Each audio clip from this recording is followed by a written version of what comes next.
anything under the sun. Good day everyone and welcome to our first ever learning video number 1. This is our English 6 Tambayan. It's me, Teacher Ian Kirby S. Factores. You can call me Teacher Kirby for short, and together we will be learning our different lessons for the third quarter of the school year 2020-2021. But before we proceed with our week 1 activity sheet number 1, allow me to say thank you. Isang taus-puso na pasasalamat sa lahat ng mga magulang, sa lahat ng mga guardians, sa lahat ng mga kapatid, maging sa mga lolo't lola na nag-aagapay, nag-guide, nagturo sa mga bata noong first grading, second grading. Sa lahat po ng suporta, maraming salamat. At naway hindi kayo magsawang tumulong hanggang matapos natin ang school year na ito. But this time, for this grading, allow me to do my part as your English teacher, and somehow ay akin pong tuturuan ng mga bata sa sarili ko pong kakayahan at sa sarili ko pong pamamaraan. So before we fully dive into our lesson for our week 1 activity sheet number 1, well, do not forget our instruction in doing this video. Huwag kalimutan ilagay ang pangalan, ilagay ang section sa ating comment box dahil mamaya, bago matapos ang video na ito, before this video ends, ay magkakaroon ako ng activity at dapat yung sagot nyo ay ilalagay nyo sa comment box below. Do not forget to write your name, the section, and of course, yung sagot ng activity na aking ipapagawa bago matapos ang video na ito. Do not forget to have your activity sheets with you because we will be needing it while we're having our discussion. So please get it and let us start. So if you are ready to learn, well, do not forget to sit properly muna and all ears, all attention, and eyes kay teacher daw muna. Hayaan nyo muna akong maging artista at makinig lamang sa akin. Okay? So let's start. For our activity sheet number 1 for week 1 of the third quarter, ay pag-aaralan natin ang tungkol sa organizing information from secondary sources. So ano nga ba ang secondary sources? But before that, alamin muna natin ang mga goals para sa paggawa at pagkatuto para sa lesson. Organizing information from secondary sources. Our main goal is to organize information from secondary sources in preparation for writing, reporting, and similar academic tasks in collaboration with others. At the end of our learning video, learners will be able to determine secondary sources of information. Second, note important details in secondary sources of information. And last is to organize information from secondary sources using outline and graphic organizers. Organizing information from secondary sources. Secondary sources. Malamang bago magkaroon ng secondary sources ay meron munang primary sources. Ano nga ba ang pagkakaiba nilang dalawa? What is the difference between primary sources and the secondary sources? Makinig mabuti. So let us first talk about primary sources. Primary sources are immediate, first-hand accounts of a topic from people who had a direct connection with it. Sa madaling salita, ang primary sources ay ang mga tinatawag nating original sources. Sila mismo or mga tao or pagkakataon na sila mismo ang naka-experience o nakaranas ng isang primary source of information ay, halimbawa, ikaw ay kasali sa isang program sa school. Ikaw ay ang mismong sumayaw o kasama sa isang programa na nandoon sa stage. Tapos, nung pag-uwi mo, dahil hindi natunghayan at nakita ng iyong mga magulang ang nangyari sa program sa school, ay kwento mo sa kanila ang mga nangyari doon sa mismong program na iyon. So bilang ikaw ang pinaka naka-experience at nakaranas sa isang pangyayari, ikaw ay ang tinatawag nating primary source. Ikaw ang original source sapagkat ikaw ang nakakita doon at nakaranas sa mismong pangyayari na iyon. Okay? So, ikaw mismo na nagkwento sa iyong naranasan ay ang tinatawag nating primary source. Kung sa halimbawa, Yung nanay mo na kinwentuhan mo ng pangyayari ay naisipang ikwento yung sinabi mo sa lola mo. Anong tawag sa nanay mo? Well, siya na dito ang tinatawag nating secondary source or tinatawag ding secondary sources. Pag sasabing secondary sources, they were created by someone who did not experience firsthand or participate in an events or conditions you are researching. So sa pagkakataong iyon na ang nanay mo kwento niya ang sinabi mo sa lola mo, siya na ang tinatawag nating secondary source. Maging yung lola mo or kung sino pa na nakarinig sa sinabi mo, ikikwento nila sa iba, sila na ang tatawagin nating secondary sources. Which is yun ang magiging focus ng ating mga aralin sa pagkakataong ito. Just always remember that secondary sources interpret and analyze primary sources. Nangangahulugan lamang na walang secondary sources kung walang primary sources. Dahil ang secondary sources ay magbe-base kung paano mo na-analyze or naunawaan ang lahat ng tungkol sa primary sources. Kung paano mo ito in-interpret at naunawaan. Yun ang sinusulat sa secondary sources. These are some types of secondary sources. One is the textbooks. Halimbawa nito ay yung mga books na binibigay ng teacher sa school na ginagamit para maging reference sa mga pag-aaralan sa school. Second is the journal articles. Halimbawa nito ay yung mga short written compositions ng mga eksperto tungkol sa isang topic. Next is histories or kasaysayan, criticisms, commentaries, encyclopedias, dictionaries, non-fiction books, internet, newspaper, atlas, almanac, biography or talambuhay ng isang tao, periodicals, opinion pieces, and may also include radio and TV documentaries or conference proceedings. These are good examples of secondary sources. First is the scholarly journal article about the history of cardiology. Second is a book about the psychological effects of war. Third is a biographical dictionary of women in science. Fourth is an April 2007 newspaper or magazine article on anti-aging trends. Ang mga ito ay examples of secondary sources sapagkat ang impormasyon na nakasulat dito ay mula sa iba't ibang references or iba't ibang primary sources na pinagsama-sama sa pamamagitan ng research. Ibig sabihin, ang nagsulat nito ay hindi talaga ang orihinal na naka-experience o nasumulat sa ideya. In organizing information or pag-aayos ng information from secondary sources, meron tayong dalawang paraan. Una ay ang outlining at ang pangalawa ay ang using graphic organizers. Paano nga ba siya? Ganito ang example ng tinatawag nating outlining.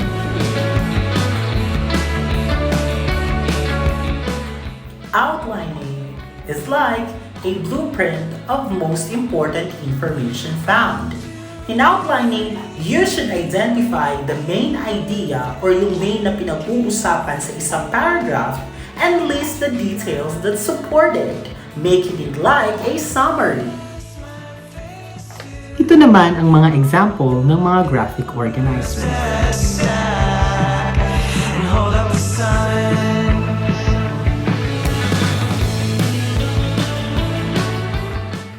Using the graphic organizers. Graphic organizer is a visual and graphic display that depicts the relationships between facts, terms, and ideas within a learning task. Examples are semantic web, concept map, story grammar, Venn diagram, T-chart, timeline, and among others. So let us try ourselves in identifying a primary source from a secondary source of information. Let us try the test part. The direction is, put check on the space provided if it states a secondary source, and X if not. Let's try item number 1. It says, a biography of Rodrigo Duterte. Biography in Tagalog I think it's talambuhay. It is a detailed description about the life of a particular person. If you don't know the life of that person, like for example, gagawa si teacher ng biography ni President Duterte, para malaman ko iyon, kailangan ko munang magbasa ng ibang libro para may maisulat ako. Kasi personally, hindi ko siya kilala. So let us proceed to item number 2, the Declaration of Independence. Ito yung pagdeklara ng kalayaan ng Pilipinas, which was happened a long time ago. Ng pagwagayway ng watawat ng ating dating Pangulong si Emilio Aguinaldo. Is it check or is it X? The third one is a TV show explaining what happened in Vietnam. Ibig sabihin, yung mga tao or yung mga artista or yung mga broadcasters na nagsasabi kung anong nangyayari ngayon sa Vietnam based sa kanilang mga nabasa o nakita sa iba't ibang news or videos na actually nangyayari ngayon sa Vietnam. Is it check or X?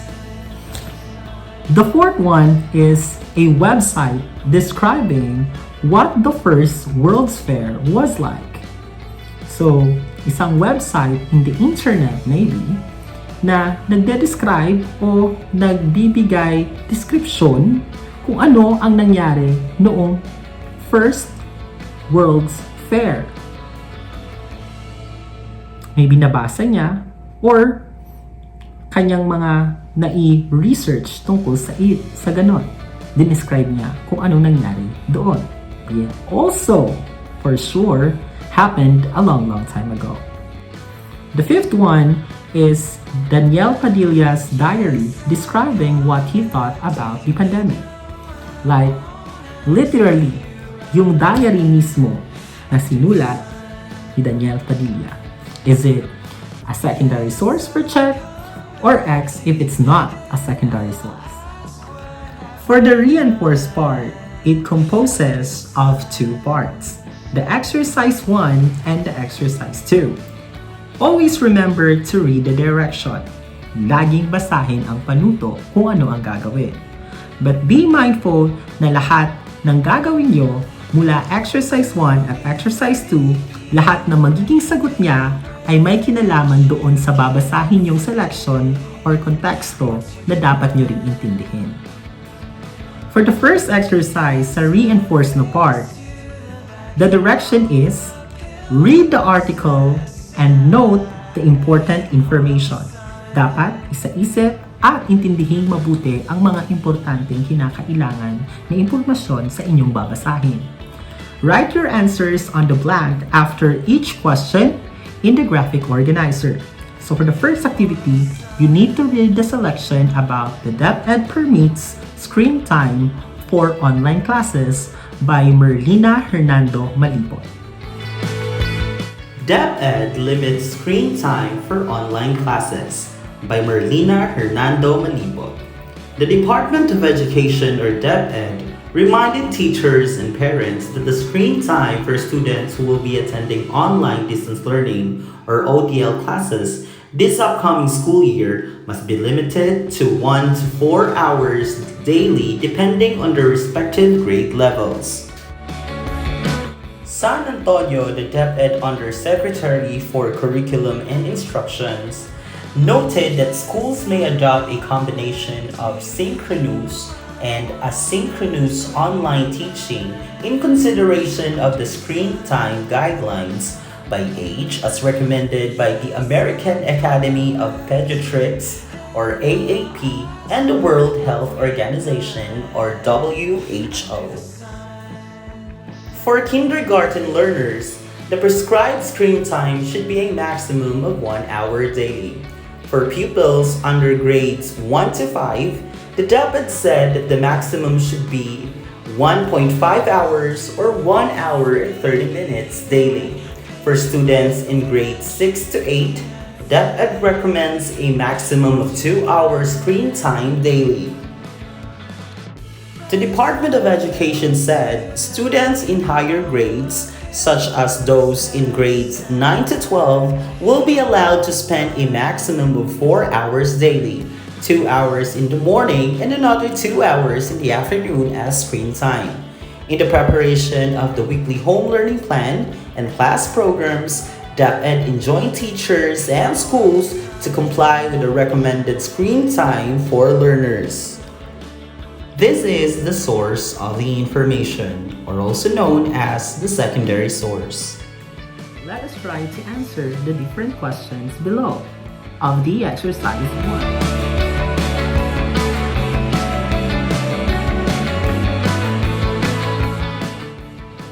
First, what type of secondary source was used? Try to read the instruction for you to know the answer. Second, what is the source of the information? The third one, what is the article all about? Tungkol saan ba ito? Kindly read the title. The fourth one, based on the article, which learning modality is the limit for screen time application? Ano ang naibanggit doon sa inyong nabasa? Ano ba ang pinag-usapan doon sa exercise 1, sa selection mismo? And for question number 5, how many hours is the allowable screen time limit? The general na nakalagay doon. And of course, for item number 7,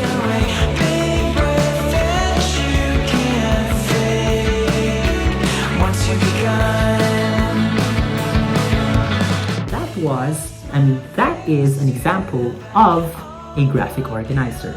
For you na mailagay ang exact na nakalagay doon, kailangan mong i-analyze at i-understand ang nasa loob ng selection na iyong nabasa. Nagbigay na dyan ng example, yung grade level sa kabila and the screen time sa kabila. So nakalagay na ang kindergarten na dapat merong 1 hour daily. Ano kaya ang mga kasunod?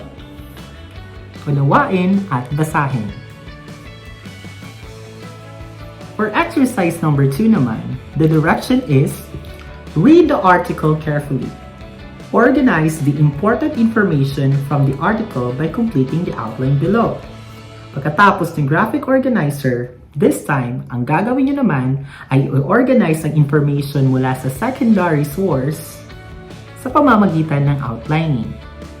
So kung makikita nyo, ang title ng ating babasahin ay Kites Through the Ages. Kites, saranggola. Okay?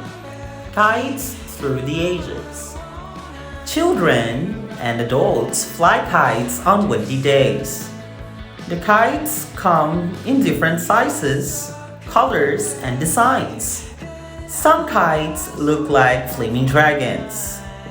Some look like giant birds. Some look like teeny weeny butterflies. Most people fly kites for recreation, but flying kites had other uses. In the United States, kites have been used in scientific experiments. The National Weather Service made kites that carried weather instrument. Military officers used kites in observing enemies. They use kites too to send messages among troops. In Asian countries, kites have cultural and religious importance. The Chinese flew kites over their homes to fly out evil spirits. The Japanese flew kites to celebrate birthdays and anniversaries. To some natives of the Pacific Islands, kites symbolize life and death. The Polynesian flew bird-shaped kites as messenger to heaven. So, kung matitignan niyo sa ating outline, meron nang nakalagay ng mga sample na pwede niyong sundan. Lagi lang tatandaan na dapat unawain niyo ang inyong binabasa dahil ang sagot ay makikita lang din mismo doon. Kung makikita nyo, meron 3 parte ang ating outline. Nandiyan yung 1, 2, and 3. Ang paragraph din doon ay meron ding 3. Yung unang paragraph nagsisimula sa children or adult. Ang pangalawang paragraph ay nagsimula sa most people fly at ang pangatlong paragraph ay nagsisimula sa in Asian countries. So nangangahulugan lamang na sa bawat paragraph ay nakalaan din ang iba't ibang parte ng ating outline. Ang unang nahanap, ang 1 ay makikita sa unang paragraph, ang 2 ay makikita sa pangalawang paragraph, at ang 3 ay makikita sa pangatlong paragraph. So dapat unawain, hindi lang basta basahin. Read and comprehend.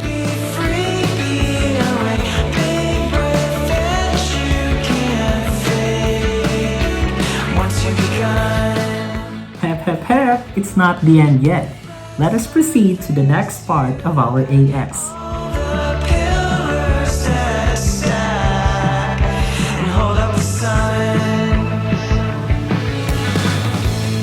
Which is the integrate part. Let us try to read the instruction. Study the given topics on the first column. The topics. Kindly see the table below. The first column is the topics. Then, think of at least 2 secondary sources you can use to get information from these topics.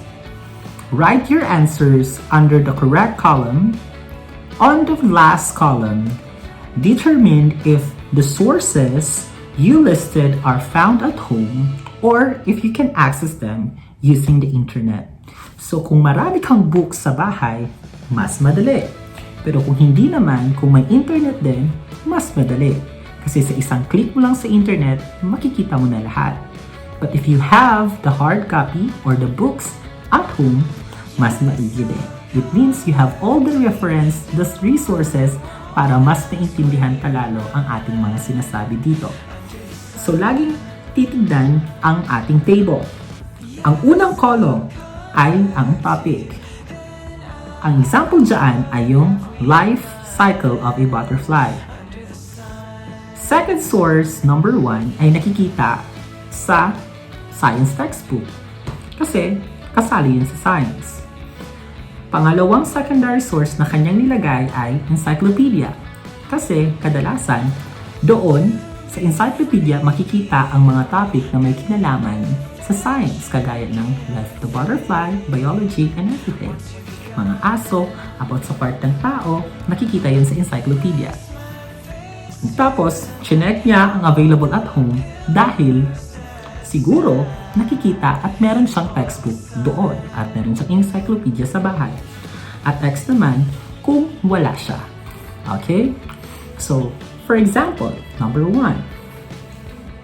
So, laging tatandaan na makinig mabuti at unawain. Number 1 is the seasons in the Philippines. So, magbigay ng isang source na makikita ang topic about the seasons in the Philippines. Kung nakita mo sa book mo, isulat mo ang libro na nandiyan. Kung wala, itry mo sa internet, isearch mo sa Google, at kung ano ang nakalagay doon na link, ilagay nyo lang din dyan. For example, ang link niya ay www.wikipedia.com. Yung pinakataas, ilagay nyo dyan. Okay? Tapos, sa secondary source, kung meron pa kayong ibang nakitang site dahil wala din kayong aklat doon sa bahay nyo, pwede rin sa ibang site na naman at isulat nyo ito doon sa box. Tapos, since nakita nyo siya sa internet, ilagay nyo ang available at home as X at i-check nyo kung ito ay nakita sa internet. And so on. So, laging isa-search nyo lang kung wala kayong book sa bahay, edi i-search nyo lang ang mga topics na nandiyan from 1 to 5. Kung nakikita nyo naman sa newspaper, mas maigi, isulat nyo. Kayong bahala doon. Okay? So, mag-isip at unawain mabuti. Now, let us test kung gaano nyo natutunan ang ating pinag-aralan ngayong araw na ito. It's all about the assessment.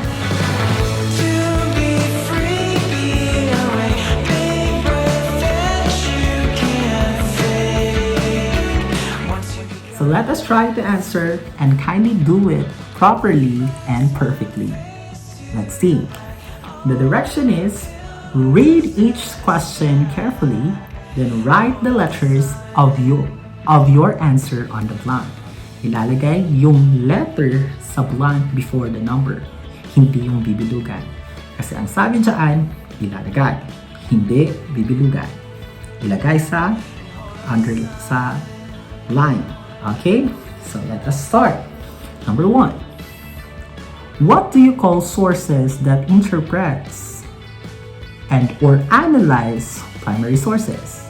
Is it A, primary, B, secondary, C, tertiary, or D, library? Next, number 2. Which is an example of secondary source of information? 1. Interview transcript. 2. Diary. 3. News article. Or 4. Speech recording. Hindi pala. Speech recording. Interview transcript. Nag-interview ka, sinulat mo yung kanyang sinasabi. Diary, ako mismo sa buhay ko, nilagay ko sa diary ang aking mga impormasyon or nangyari sa araw na to. News article, sinulat niya ang kanyang nakita sa isang pangyayari. Okay?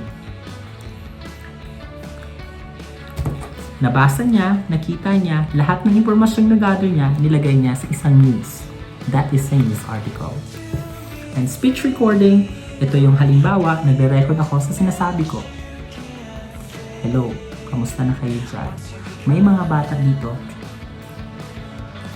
Let us proceed to question number 30. If you need information on the different festivals held in the Philippines, which of the following secondary sources should you use? A. An autobiography of a traveler.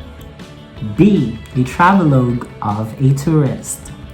C. A textbook on Araling Panlipunan. Or D. Novels and stories about Philippines. Let us proceed to question number 4. Which two ways can information on secondary sources be organized? A. Outline and graphic organizers. B. Outline and graphs. C. Graphic organizers and story maps. Or D. Graphic organizers and diagrams. Next one. Which is not an example of a graphic organizer? A. A story grammar. B. A concept map. C. The T-chart. Or D. A graph.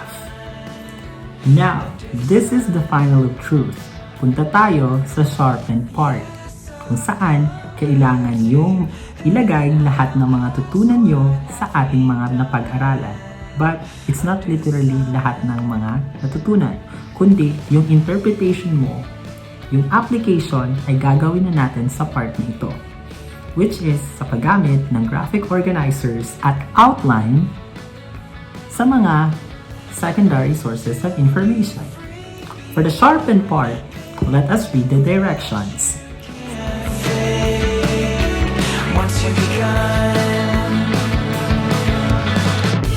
Choose one topic listed in integrate. Which are, ano-ano nga ba yung mga topics na iyon? Pumili ka lamang sa first is the seasons in the Philippines. Or pwede mong piliin ang 2, elements of art. Or 3, weather today. Or 4, President Duterte's stance on face-to-face classes. And 5, updates on the COVID-19 vaccine. Pumili ka lamang sa 5 topic na iyon na gusto mo pag-aralan at gawing outline or graphic organizers. Okay? Next direction. Then look for a secondary source available or accessible to you. Kung meron kayong textbook na may kinalaman sa topic na iyon, mas maigi. Kung meron naman kayong newspaper, pwede rin. TV documentary, halimbawa, nabasa nyo or napanood nyo sa TV, pwede rin. Then, pwede rin sa internet or kahit ano pa, where you can gather information about it. Then, identify your source and note down the important details by organizing the information gathered using an outline or graphic organizers. If possible, attach a photocopy or screenshots or picture of the book or article. Use the space below for your answers and be guided by the rubrics. So, ang lagi lang tatandaan dito is dapat ilagay nyo nakasunod-sunod yung impormasyon sa pamamagitan ng paggamit ng pwedeng outlining, yung parang may 1 and dash, yung ganoon, na ginawa nyo sa exercise number 2 ng reinforced part, or pwede kang gumamit ng mga graphic organizers katulad ng nangyari doon sa exercise 1 ng reinforced part. So tignan ang rubrics below kung paano nyo makukuha ang mga scores ng mangyayaring sharpen part.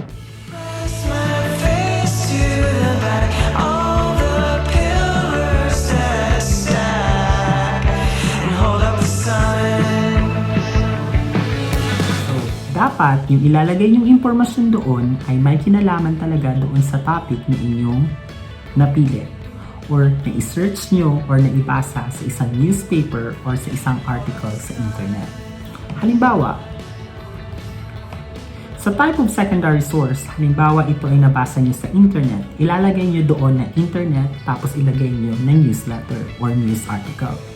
Tapos, ang source, ilagay nyo doon sa baba yung kanyang nakalagay doon sa taas na www.blah Manila Bulletin, ganon. Ilalagay nyo yan sa source na doon sa source or reference. Tapos sa baba, doon nyo na ilalagay ang inyong sagot or mga importanteng impormasyon tungkol sa secondary source na inyong napili. Halimbawa, kung ang napili nyo ay tungkol doon sa vaccine na nangyayari ngayon sa Pilipinas, pwede nyo ilagay doon yung importanteng mga impormasyon sa pamamagitan ng outlining. Like number 1, vaccination in the Philippines. Tapos, sa baba, yung mga A or B, may kinalaman pa rin doon sa napili nyo. Okay? So, please be guided at galingan lahat. Kung nalilito pa kung paano gawin ang sharpen na part, tignan nyo kung ano ang ginawa sa exercise 1 sa reinforced part or ang exercise 2 doon sa paggawa ng outlining gamit ang topic na iyon. So kung akala nyo tapos na, pues, dahil malakas kayo kay teacher, ay tuturuan ko kayo at magbibigay ako ng sample kung paano gawin ang sharpen na part para mas madali at magkaroon kayo ng ideya kung paano ito gagawin. Okay? So, tadam! So, nandito na yung type of secondary source and of course, yung nakalagay din na source or reference.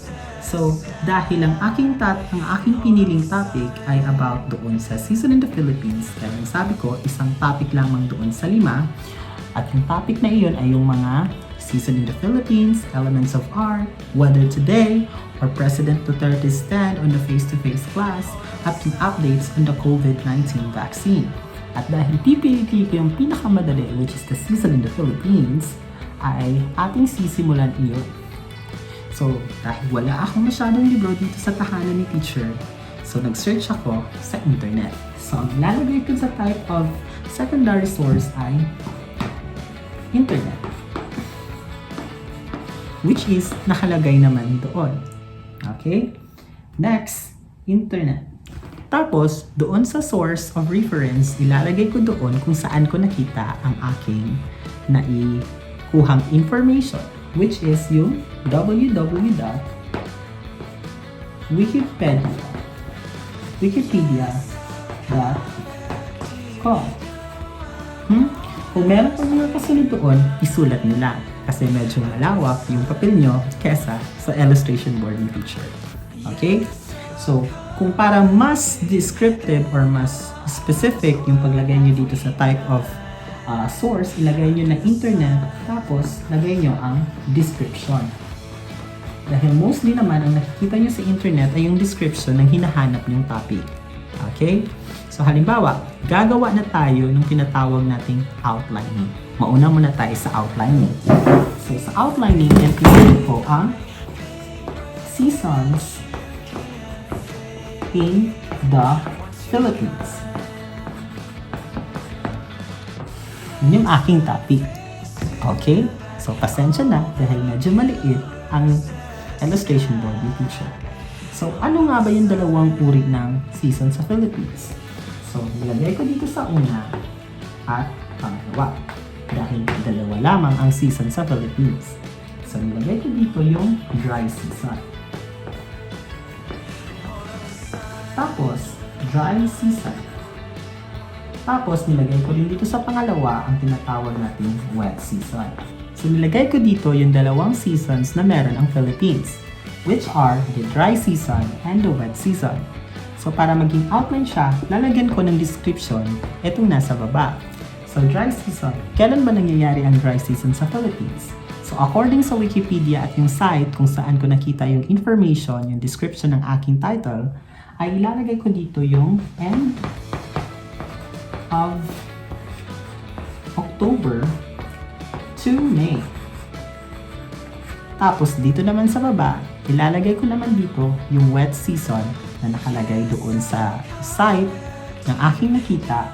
So, ilalagay ko dito yung June to October. So, ganun yung paggagawa. So, kung mas marami kayong description dito sa lagas, mas maganda. Okay? So, itry natin na same topic, tapos ang gagamitin natin ay graphic organizers.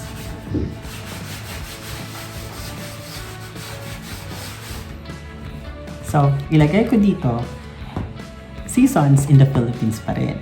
Okay? So, ilalagay ko dito yung season. Tapos sa kabila, ilalagay ko naman ang description.